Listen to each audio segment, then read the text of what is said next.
साथियों नमस्कार। श्रावण मास के शुक्ल पक्ष की एकादशी तिथि को पुत्रदा एकादशी नाम से जाना जाता है। यह व्रत विशेष रूप से उन दंपतियों द्वारा रखा जाता है जो संतान प्राप्ति की कामना करते हैं। ऐसा माना जाता है कि इस दिन भगवान विष्णु की पूजा और व्रत करने से संतान सुख की वृद्धि होती है और संतान के जीवन में सुख समृद्धि बनी रहती है। जिन दंपतियों के संतान है उनका स्वास्थ्य ठीक नहीं रहता है, वह भी अपने संतान की आरोग्यता और लंबी आयु के लिए इस व्रत को रख सकते हैं। साथियों, पद्म पुराण में वर्णित इस एकादशी के महात्म्य के अनुसार यह एकादशी मनोवांछित फल प्रदान करने वाली है। साथियों, पद्म पुराण में राजा महिजीत की कथा आती है, जिनकी कोई संतान नहीं होती है।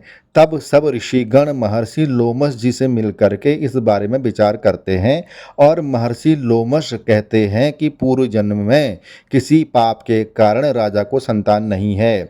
यदि वह इस जन्म में संतान चाहता है तो श्रावण मास के शुक्ल पक्ष की एकादशी यानी पुत्रदा एकादशी का व्रत करे।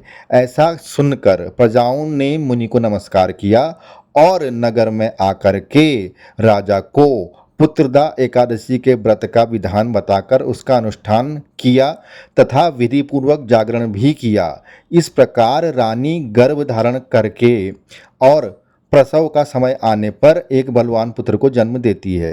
तो इस एकादशी का महात्म्य सुनकर मनुष्य पाप से मुक्त हो जाता है और इहलोक में सुख पाकर परलोक में स्वर्गीय गति को प्राप्त होता है। साथियों, श्रावण पुत्रदा एकादशी धार्मिक आस्था, संयम और श्रद्धा का प्रतीक है जो परिवार की समृद्धि और कल्याण के लिए किया जाता है। आज के वीडियो में बस इतना।